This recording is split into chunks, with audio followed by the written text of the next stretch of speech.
there's also very valid Mage plans where you completely ignore the board and ship everything to the face. We might not even see a minion appear if there's no fonts of power. And thus, this mirror just is kind of reminiscent of the old Freeze Mage mirrors, where the breakpoints are the smallest of margins to get the victory. But the big difference is that opening hands determine a lot. It is not just about card draw, it is about whether there is Enchanter's flow. And Gaby has the trifecta, the font, the Encanters, and the refreshing spring water.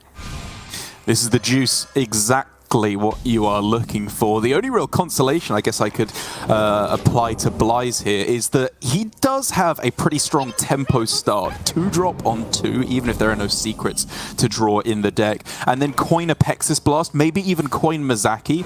This is the kind of hand that if your opponent has an unreactive start, even though Gaby clearly has the better hand, maybe xBlyzes can just slip through the cracks of Gaby's strong game plan here.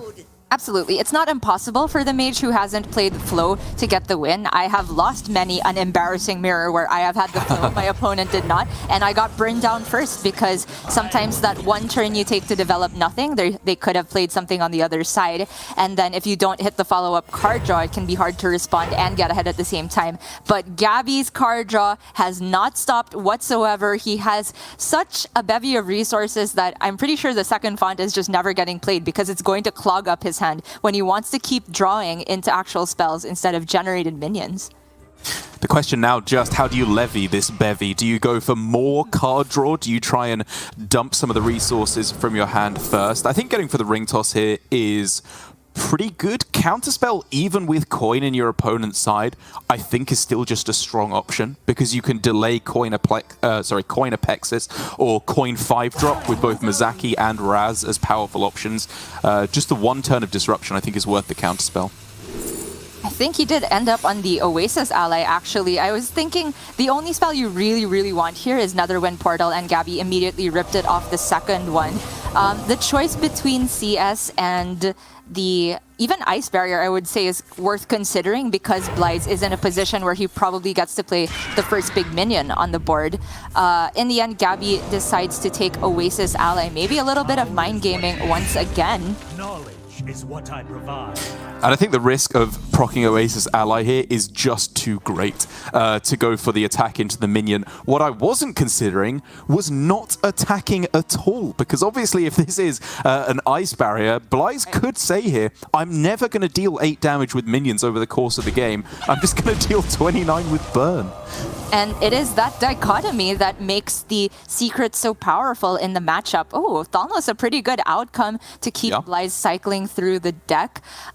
You can see there, xBlyzes not attacking in order to respect both of the secrets. That one damage could come in clutch a bit later. It often feels like the Mage Mirror comes down to just that little bit of breakpoints, but we'll see a bit later on. Gaby having stuck the secret is a big deal to get the additional value from Occult Conjurer. And xBlyzes might spend a turn with the Brain Freezes with the Thalnos to get rid of that. Okay, now he tests. Yes. Yeah. I do at this point like that Gaby went for the Occult Conjurer instead of the Firework Elemental. I think even if you're leaving a Thalnos in play, it's worth getting the extra pressure down. Didn't work out especially well, though, it's got to be said, at this point. I don't know what incentivized xBlyzes to then attack face at that point, knowing that he thought it was still potentially Ice Barrier. Maybe he was thinking, oh, if Gaby was so confident this secret was going to stick up, it's probably not Ice Barrier. I don't know. But in any case, xBlyzes has kind of cleared the path for a potential Mizaki turn into the masks, but Gaby has no shortage of burst on his own side. Lake Thresher is a nice size of minion as well, very durable. And this is just going so fast. I know that xBlyzes is obviously infamously, as we can see here, probably the fastest player currently operating in Hearthstone. But Gaby is keeping up in his own part. Right. Another wind also for xBlyzes, I believe. They're going so fast that we can't even see what secrets. The second one was CS, though. And because it's in that order, if Gaby does play a spell, I think the Netherwind does proc, and then the spell gets cancelled. Oh, sorry. I guess it wasn't Netherwind then. First one. Yeah. Too fast, Derek. Can't keep up. Too fast. Oh, just in the other order. Yeah, okay. Oh, I thought that depended on play order. Huh. Okay, maybe I just got it the other way around. And it was not necessarily the play that we expected here from Gaby, I will say, because I was looking fairly heavily at the Mask of Cthulhu, but instead, as I was saying, it's not just as obvious as playing your big burn spell every turn. Now that he's probably waiting for the Phoenix to rise up before he goes for the burn spells, I can respect going for minions instead. And here's the big crossroads, because he can again go for very big minion pressure with Jandice, but he could go for his own lethal setup with the skulls. The mask. It kind of depends on whether he thinks he can get there, and because Blyze was the first one to play the mask, he probably doesn't get there. Gaby goes for Jandice, which I was going to say is a bit risky because it could run into a Flame Strike / combustion from Blyze, but if you get this size of minions, Gaby is also a certified Jandice gamer. And I do think you make the Gold Road Grunt the illusion minion, which I know is not an especially clever thing to say, but the fact that you could gain multiple armor off of the frenzy effect, I think is not likely to come into play. Like, it's not like your opponent is going to just flame strike this board. But Gaby disagrees. He's just going for mind games again here by putting it on the Earth Elemental. I think Gaby's worst case scenario is if the board gets frozen and then Blyze just burns him down. So maybe he does value the armor. The interesting thing that he was actually had an option to potentially even ping his own Jandice to deny a combustion target. It's a bit close. Maybe a little bit too fancy there. Well, he loses 4 attack power on the board, but he gains 1 armor. And honestly, I'm not even sure that that is a bad trade. Like, that 1 extra armor could end up making the difference in what is essentially at this point a pure tennis match of just firing burn back and forth. Maybe. And because the tennis match happens as quickly as possible, you saw Blyze there using the Rune Orb instead of the ping, because he might not have the mana to allocate for the Rune Orb if it gets stuck in hand a little bit later on. This has to be like Fireball Mask, right? It's so strong. You're sinking so much damage into a minion here, though. I'm wondering if you can even get away with... I know that you lose the spell damage from the Phoenix, but just going for Firework Elemental Fireball or Flame Strike Fireball even, just because you're sinking so much damage into a minion. It really doesn't feel good. Let me clarify, Dark. Maybe it's Mask Fireball, and whatever is left of the minion, if it is still left alive, you don't mind. Sometimes it is dead.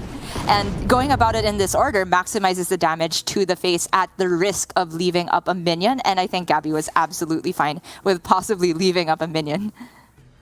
So obviously Blyze is now thinking the easiest way to stop just dying on the following turn is put some health on the board, because Mask of Cthulhu number 2 is the thing he's probably most afraid of at the moment. But that is easier said than done. I don't know how he gets there. It's really rough, because even if he does manage to generate some spell disruption in counter spell, Gaby has his own ring toss to potentially proc that and then clear the path for the Mask of Cthulhu. And even if the mask isn't the immediate lethal, he will have a healthy enough health lead that he could go for it over 2 turns. But with this draw of a Pexis Blast, it is also just guaranteed because the lab partner wasn't enough health to begin with. Yeah, got there no matter what. And it was a rough game for Blyze. I think he gave it a very good effort. But Gaby just got the better draw in the early game. And when you are prioritizing your burn damage in the late game so heavily, I think it's very likely that you come away the winner there. And, as I was saying, it wasn't the easiest game in the mid game there. There were a couple of choices where he could have gone for burn a little bit earlier, but he prioritized minion development, which, if nothing else, just stopped Blyze from being able to point all of the Mask of Cthulhu damage towards the face, and that bought Gaby the time to then go for his own lethal with double Mask. It was just the perfect storm, right? He had the Font of Power, he had the Encanter's Flow, and the card draw to back it up, and the fact that his Jandice generated some huge minions was also, I want to say, relevant, but then the Earth Elemental immediately died, so maybe not that relevant, but it definitely forced Blyze onto a reactive position for at least 1 turn and bought Gaby the ability to burn him out. And that does mean that the first mage has gotten a win. I don't think it is a huge deal. Of course, it feels good to go up 1-0, but I think both players respect and expect that the mages on either side will be getting wins at some point. Definitely would appear that way, with the remaining 2 decks for each player being Rogue and Warrior. I will say that it's not maybe quite the shoe-in I would have assumed it to be at the start of the tournament. I think that Warrior has, you know, plenty of ability to put a lot of pressure on in the early stages of the game, and of course have so much minion health in play that Mask of Cthulhu cannot do what it needs to do and deliver the lethal damage. And Rogue, again, the more I see Gaby on this deck, the more I think he's just in a pretty good spot against the Mage, because he understands the timing of the neophytes so well, when to go wide on the board, when to save your burn, and when to use it on minions. It's just a masterclass of how to play Rogue versus Mage, which arguably puts him in a favorable position in the matchup. Indeed. Also looking at the other slight differences in their decks, aside from the Rogue that you mentioned, the Warrior is slightly different in that Blyze runs one cutting class, which I've been pretty vocally a fan of, but we'll get into that a little bit later because it looks like Gaby has queued up his Rogue, which has the one pen flinger in there, which he used to, I think, such astronomical levels of success when he faced, I believe, Truby in the unfavorable matchup of the Rush Warrior. There's just so much value you can get from that one minion if timed correctly. Yeah, it's a list that I am very fond of overall. As I've said time and again, I like the Foxy Frauds and I like the Vanessa Van Cleef. Are you looking for anything especially in particular from the Rogue against the Mage in terms of the game plan? Like, have you has your perception of the matchup changed at all as to how you should be playing it out? Not so much in the long run. I feel like you still definitely want the Octobot. You can think about keeping Jandis when you have the Octobot as well. And generally, card draw, if it's available, you want that stuff. But the main card that shoots up in mulligan win rate in this matchup compared to other ones is called Neophyte. It is so powerful when timed correctly, but that is the kicker, right? How do you time it correctly? And we've seen it coined out turn 1 to try and deny Encanter's flow. We've seen it stepped multiple times when a big board has been developed to protect that board from Mask of Cthulhu / Flame Strike. And I think that every player watching Gaby can learn a lot from how to make the Mage's life as difficult as possible. Although it gets a bit hard when Gaby is on the play. I feel like I've seen Gaby keep field contact pretty much every matchup, even when on the play, and that remains true.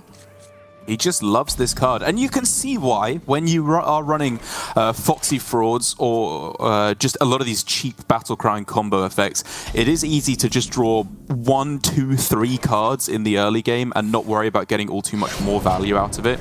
Or even, as we've seen him do multiple times, Field Contact Shadow Step to set up for a more powerful play on turn 4. And that does look like the way his hand is shaping up. Ooh! Okay, that might change things. That is an insane draw. He can proc it right now with the Pen Flinger. Blyze can answer the efficient Octobot without proccing its Frenzy because we can see the devolving missiles in hand for him. So Gaby will think about whether it's necessary to proc it right now. I think it's absolutely worth it though, even if you just discount the Contact, the Prize Plunderer, and the Secret Passage. Wow, okay, well I was going to lead up to the play of saying maybe you should use your Prize Plunderer to proc it so that you can bounce the Pen Flinger multiple times. Gaby's going one level further here by going for multiple procs with the Octobot to get maximum field contact draws in the next couple turns. I think this is really smart. It's very cool, and it looks like Gaby loses a lot of resources in the meantime, but it's because he is planning for Secret Passage this turn. He is just making sure that the Octobot turn will be as impactful as possible. I think he will definitely want to top that turn off with the Cult Neophytes because it often means a big board is built, and you want to protect it as best as possible. Fireball picked up, so powerful in the matchup to catch the Mage off guard. Oh, so sick as well. The finishing here with Shadow Step and Hold on Foxy Fraud just yet further unlocks this already ridiculous field contact turn. He's going to draw his entire deck next turn. And Blyze can do nothing but prepare for the storm, I believe. The Shooting Star is a very, very valuable resource for what he knows is going to be the big field contact turn. So instead, he's taking the time to set up the Observer. Probably the activation on that one turn too late because Gaby can pop off here. He can, but the question is whether it's worth it yet. You have 2 Prize Plunderers, which really just don't have anything to target. I'm almost wondering if it's just Man-Crick pass on this turn, or maybe it's field contact, Mankrik, Foxy, and then efficient Octobot. I don't know. It just doesn't feel like the field contact is getting as much value as it could. It's true. There's not a lot of targets. My issue with waiting one turn is that's playing into the turn when the observer wakes up, which is that's really true. awkward for Gaby. So we could even see him wait for an additional turn. Really depends on how Blyze plays out this turn, because if Blyze extends, plays some more of the Fawn of Power minions, might be enough for Gaby to start going in. Well, finally, the Incantus Flow has been found, so Blyze's game plan hopefully starts opening up for his sake, because at the moment, again, this hand is not doing it. Even with Fireball, Mask of Cthulhu, it's just not enough damage to get all of it through. Right. Ooh! Oh! Wife! Shuffle to the top! Oh my gosh, that makes Gaby's decision so easy now, right? He just waits another turn because the observer will wake up. And so this is just Kazaka's. I've seen Gaby take 1-cost golems to keep the train going, but I kind of like the look of the 5 to have like some more relevant minion presence after your field contact board gets blown up by something like Shooting Star or Combustion. Yeah, I think I agree. And Gaby does as well here. I was looking for basically anything that weren't these 3 options. Again, when you get freeze, deal 3, and spell damage, you're never happy with it.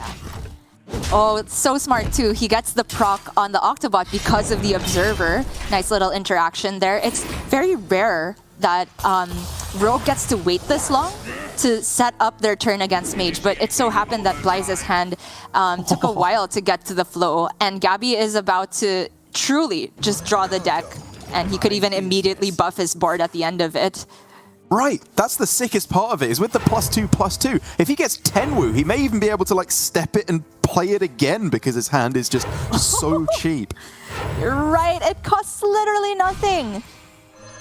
Even though it looks super broken, it's a difficult turn to optimize because how to maximize the Foxy when all of your combo cards already cost 0. The ordering on how to play everything, especially when you want the prize blenders to be a bit bigger, it's going to be difficult. And Blyze is doing his best to weather the storm, and I think that means not playing Jandice because she's very likely just going to get blown up by all of the prize blenders. Here we go. And here we go. Long have we waited. Auctioneer outdated. It's time for the field contact turn. Yeah. To start with Penflinger makes a lot of sense. He's hoping to draw a combo card, and he does, so that the Foxy Fraud actually gets value, and he gets yet another combo card, the better one, to get the full discount. Is he going to overdraw? There's a Tenwo, though. Oh my goodness. Yeah, okay, so it's Octobot, then he can Penflinger that again. He can't get down the Golem and Tenwu and replay it all on this turn, which is fine, because the important part is just buffing his board, I think. And he's actually drawn the Alex now, so he can just put together the Tenwu Alex combo instead. Sure. Yeah, that works as well. I mean, he's sitting on this Fireball as well. The 2 Wicked Stabs are in the deck and very likely going to be in the hand at the end of this. It's pretty simple. It's just saying if you don't have Flame Strike, the game is over. Looks like he's passaging for the other stab right now. Just stuff to do. Okay, Cult Neophyte is another great one to have. Although, yeah, it does shut off the Flame Strike and the Mask of Cthulhu breakpoints, which is huge. I'm not even sure if he'll have hand space at the end of this, but it simply doesn't matter. He has all the heavy hitters assembled already. The Alex, the Tenwu, the Fireball, and the Golem if anything sticks, and it probably will because of the Cult Neophyte. Yeah, it goes about the Flame Strike problem in a slightly different way. It says, obviously, you know, if you have Flame Strike, you're still going to be able to blow up the board. But if you don't have Flame Strike, maybe Mask of Cthulhu or the Combustion will be enough, but it would have to have been reduced by Incantus Flow for Mask of Cthulhu to even be playable. And even with it in hand, Blyze still says it's not going to be good enough. He does get Raz, however, which is one of the best 5-drops you could possibly get. The only card that even keeps him in with a chance in this game. Add that to the Gaby reaction reel. You know what? It's not that bad for him. He's still in a very good spot. He has... is this just... He just wins, already? yeah. With Golem Tenwu, it's just game. Yeah, or even Fireball, Wicked Stab. There's just so many ways to go about this. That Raz gave him a minor heart attack. Maybe Gaby was expecting some more spell damage to go alongside it, but it was not there, which means Gaby is only one win away from making it to the finals versus Viper. I know that watching a 15-year-old have heart palpitations should not be funny, but when Gaby does it, it's just so blown up and over the top, his reactions. It's absolutely brilliant to watch. And again, I think that despite clearly freaking out beyond all reason there, he can be very proud of himself because that was a sick game of Hearthstone. So creative, again, in the way that he pilots this rogue matchup. Like, I don't think I ever would have thought of shadow stepping the Octobot on turn 3. And honestly, that, if anything, was the winning play. If he hadn't gone for that, he may not have been able to reduce down the rest of his hands enough to get this absolutely miracle turn with the field contact, even if it only came down on turn 7 because he was so patient to wait longer and longer and longer. I just think it was genius play. Absolutely, very true. I still want to say it's not often you can pull this off against Mage because they don't always give you that time, but I think Gaby, just having not seen Incanter's Flow on 2, realized that he had this window where if he doesn't play anything, a lot of the time Mage can't do anything with their hand. They don't have targets for Combustion, Shooting Star, and that type of thing. They're just going to keep drawing, and then when you play your wide board into the turn they want to go Apexis Blast, it just doesn't feel like enough, and you can keep pushing that incremental damage. The Cult Neophyte off of the passage to protect his board from Flame Strike was also just chef's kiss, and now Gaby is a warrior win away from making it to the grand finals. The dream is alive. He's very much looking like he's getting through to the finals now, but I'm not going to call xBlyzes out quite yet because I never would have believed that a player could win 2 Masters Tours in a row, so I'm not going to call him out of the running of winning 3 Masters Tours, even if they are not consecutive. What a noob. He does just now have to reverse sweep on the Rush Warrior here, which is not unheard of. I will say that the Rush Warrior has been looking a little bit shaky in the games that I've seen it played on stream. There's not quite so much room for like expression as to how you want to get all the cool tricks that Rogue has available. It's just kind of more of a solid, strong deck with many powerful minions. But even with that said, against the Rogue, it's got itself a great matchup. And even ignoring that, Mage and the Mirror are kind of too close to 50-50 matchups anyway.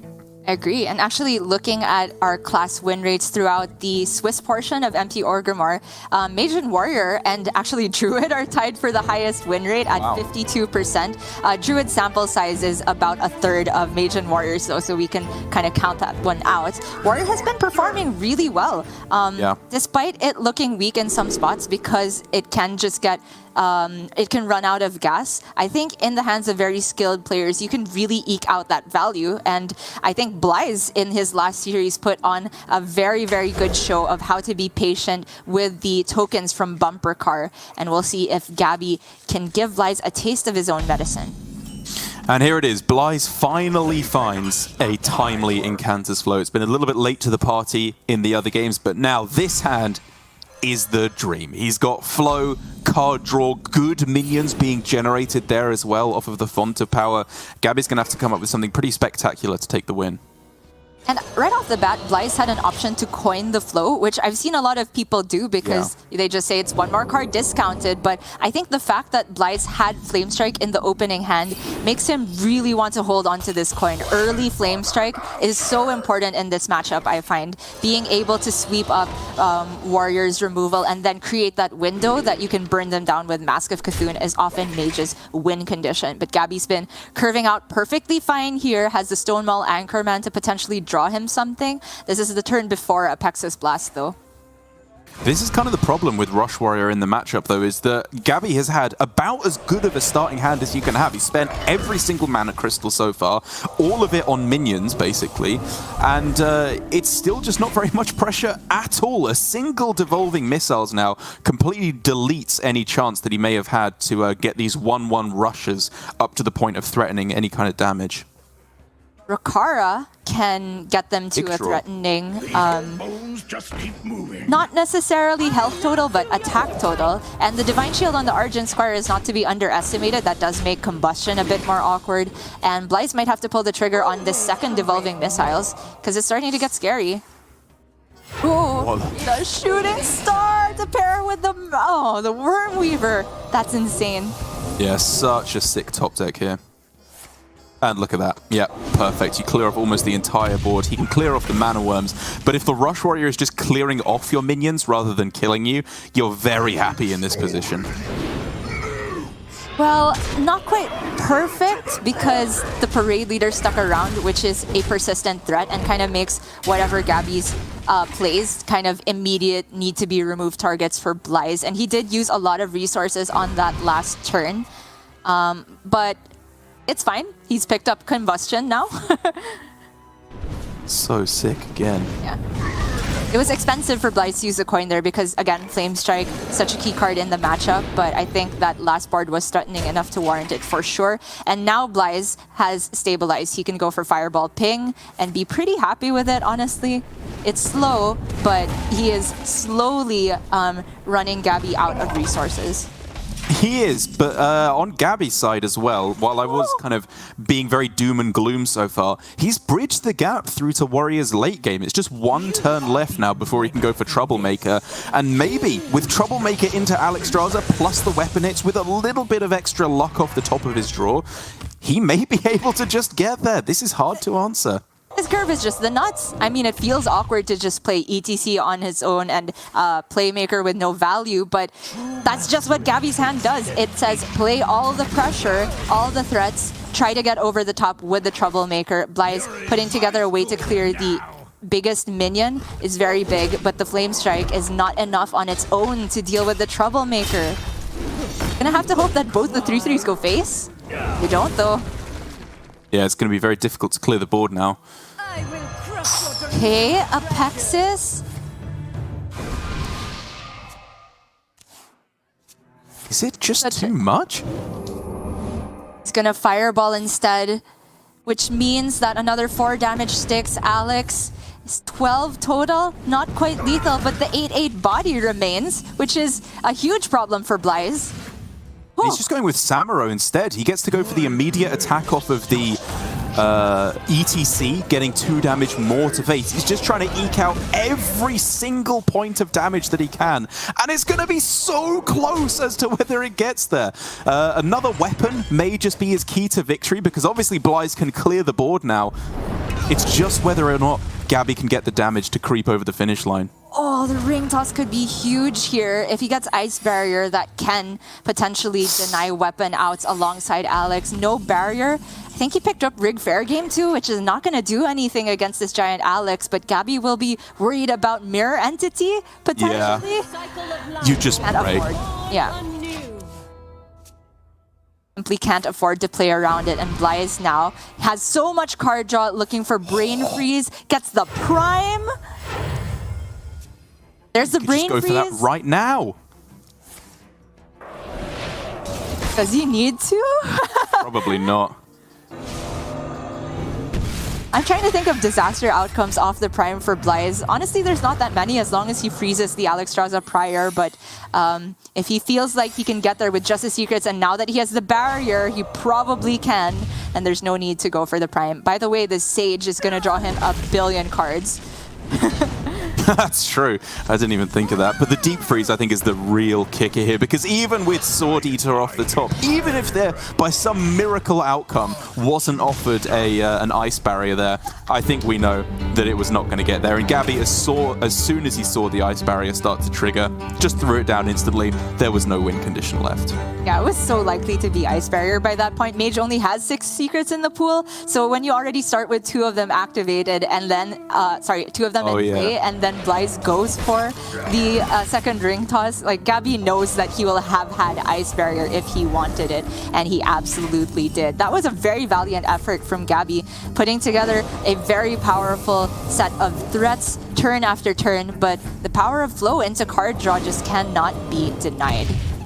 Very, very close, but arguably the best matchup for xBlyzes out of the way, depending on where you stand, because obviously the Warrior is a straight-up 50-50, with it being essentially a complete mirror. It's really just the Rogue where I think xBlyzes could struggle. Not a good matchup for the Rogue, but I mean, I'm just endlessly surprised and delighted by seeing these top players pilot the Rogue. Having played a lot of it myself recently, you just always can learn something about how to squeak out these extra little points of value and damage in the matchup to try and get there.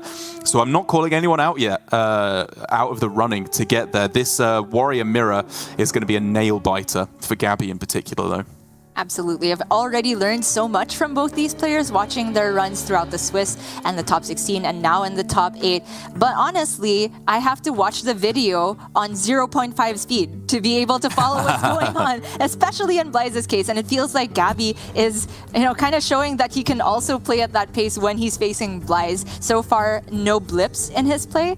But I am a little bit worried, honestly, because xBlyzes seems a bit superhuman when he goes into the turbo mode.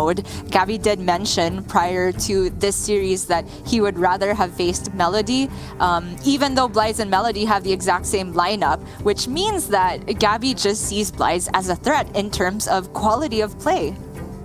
As he should. I think we've consistently seen the highest level of play from xBlyzes. Obviously doing well in the Grandmasters system overall, but I think it's just obviously the Masters Tour open format where something just seems to click for xBlyzes. He spots the correct play the vast majority of the time, instantly it feels like, without even having to think about what the possible options are for him. But Gia, taking a look at this list now, I see there's one cutting class in there, which I know you have been very interested in as a point of contention in the Warrior build. I'm just always banging my drum on cutting class because I feel that the mirror in particular is a battle of resources. The most important card is still conditioning. Obviously, if you can get the more stats on your conditioning, then you're just so far ahead because you actually get to take all the value trades, and they only have one Samuro to try and clean up. And as long as you're careful to not overextend into that, you can win in sort of that back and forth that always happens by virtue of most of the deck being minions that can immediately trade into each other. And cutting class allows you to accumulate more of those resources. It is not the end-all be-all of the matchup, though, because of course in place of that, I think Gaby is running a couple more threats, like the double 10th Thrasher, which shouldn't be underestimated as just like a turn 3, turn 4 play. If you get the perfect curve and Athletic studies it out early, it's actually kind of hard for Rush Warrior to answer a minion of that size that early in the game. Very much so. But here it is, two absolute dominant players from their country.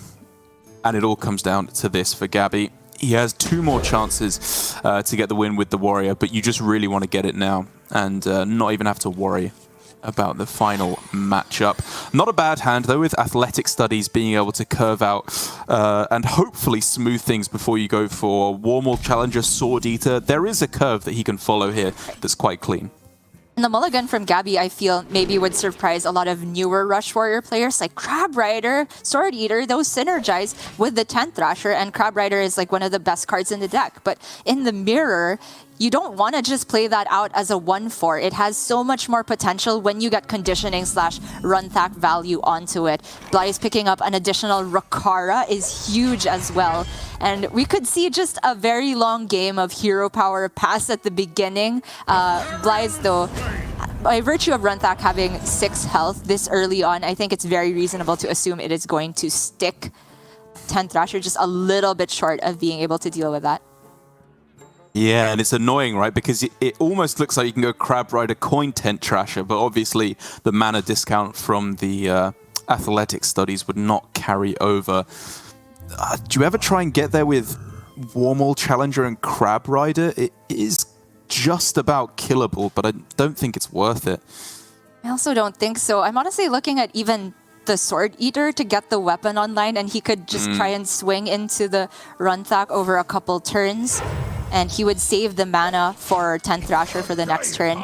It will give xBlyzes a proc on the mana buffs, but Gaby is hoping that the fact that xBlyzes already had to use his discount from the Athletic Studies means that there's no big threat coming out this turn, which, you know, xBlyzes is not running 10th Thrasher.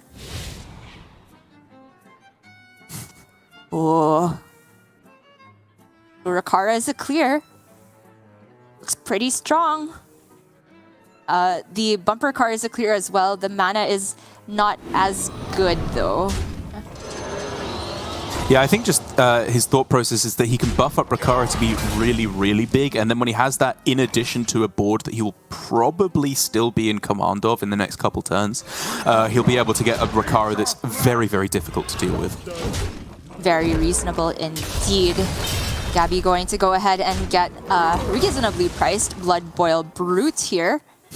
But Blyze is the first to condition, gets the Rakara down, and we have begun the march of the giant minions just bumping into each other. Also worth noting that Blyze runs one Shield of Honor, which came in clutch at his last series because it can turn these Warmaul challengers into bigger threats.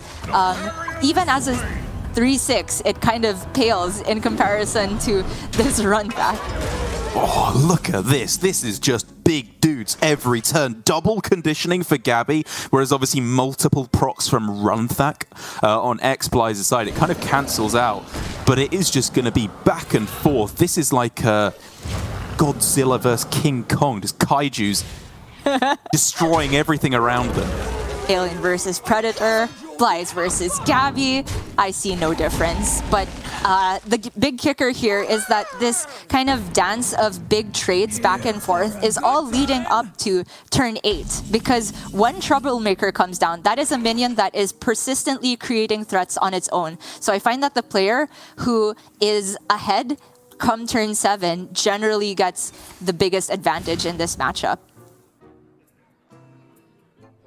And constantly here for Gaby, the question for me is, when do you go for Samuro? Because that is your get out of jail free card. With it being a 5/10, that will clear not every, but the vast majority of boards that Blyze can develop. And so the fact that he doesn't want to go for it here clearly indicates that he thinks things are still going to be bad on the other side of the board. Otherwise, he would have just let it rip now. And he's also saving the Playmaker in conjunction with Samuro for just persistent board clears, because you can sometimes even just stick the other Samuro around and have that threaten Blyze. Gaby looks like should just trade with more health left on the Rakara at the end, because she is the biggest threat on the board, in my opinion. You're in my school. Yeah, leaving them both at 5/5s. The fact that he leaves neither vulnerable to a Troublemaker Ruffian is a very, very big deal. It would have to be exactly double hit from Blyze, and Gaby cannot believe it. Eyes rolling back in his head. He's so incensed. But he's got a great answer. Playmaker, Samuro, rush. Even if both the Samuros have to go in, one of them will stick. What now? And like it'll get buffed by Rakara. I feel like it's too scary to leave up the Troublemaker on the other side, but Gaby's thinking about, what if I just play one of my own? Can he race? No, I think the process is, if he goes wide with his own Samuro, the punish is Blyze's Samuro.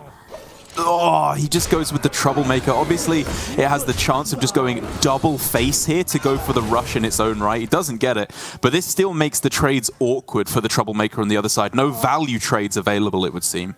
But this Shield of Honor, because it got damaged by one of the Ruffians, can now go in and kill the Troublemaker on the other side. That expensive cutting class not looking great here. But because of the Parade Leader off the top, he can clear not only the Troublemaker, but the Rakara too. It is so close.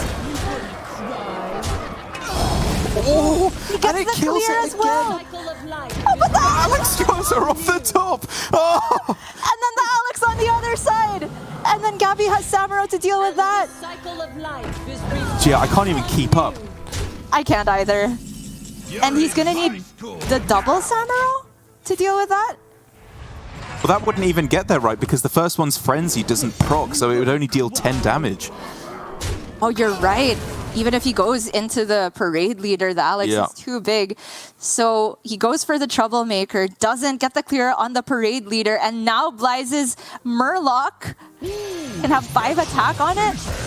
Yeah, it's got to be said that with the Ruffian off here, with the 3/3s and where they go, Gaby has got the decidedly Ruffian end of the stick. I I wish this were a VOD, Derek, but we're live. I cannot slow this down. 2.5 speed. Blyze okay with taking some damage because he's seen the Alexstrasza. This is the Samuro turn that Gaby was trying to set up for, though. He can do it now, right, with the Playmaker. The other Samuro goes in to the Alex itself, while the big Samuro goes into the Sword Eater. Gotta be the play. Yeah, I'm trying to think if there's any way that he can maneuver it so that just the one Samuro clears off the Alexstrasza, but even with Parade Leader, it does not quite get there. So the question is really just whether he wants to hero power or develop some extra stats. And given that he's seen double Troublemaker plus Alexstrasza, he can actually feel pretty safe here, I think, even at this very, very low health total. Not sure if you've seen double Troublemaker. The deck tracker is saying there's still one left in Blyze's deck. It is not there, though, which means Gaby has taken the series 3-1, winning the Warrior Mirror off to the finals against Viper. Gaby is on the verge of winning a Masters Tour, and he has just handed Blyze his first defeat in Masters Tours when it comes to the top 8. And let's go, Gaby. Pop off you should, because that was another dominant performance. Again, the real crucial part of that matchup that I think he played with so beautifully is the Samuro. It's timing it and when do you go for it. He had it right from the start of the game. There were multiple opportunities where he could have used it to clear the board, stick something of his own, but he always was so greedy with it, tried to milk extra value from it, and that in the end was the winning play for him, because Blyze went all in with the Alexstrasza, felt that he was nigh on unbeatable, thinking even if there is Samuro, he can't clear the Alexstrasza, but it was specifically the Playmaker and the Samuro. Very well played from Gaby, and he is going through to the finals. It's going to be Viper and it's going to be Gaby. What a way to end things out, Gia. Oh, and they have similar, if not 120 cards similar lineup. Well, yeah. It will really truly come down to a test of who can maneuver the same deck better. Just looking at this replay, it's even on a faster speed now, and I can't keep up even though I know what happened. Derek, just looking at it again, Blyze got fortunate outcomes with where his Troublemaker ruffians went there. You could see Gaby's reactions of like, really, did that hit the 25% to clear my minion? Did he really come back from this position? But yeah, like you said, it was the Samuro that did everything at the very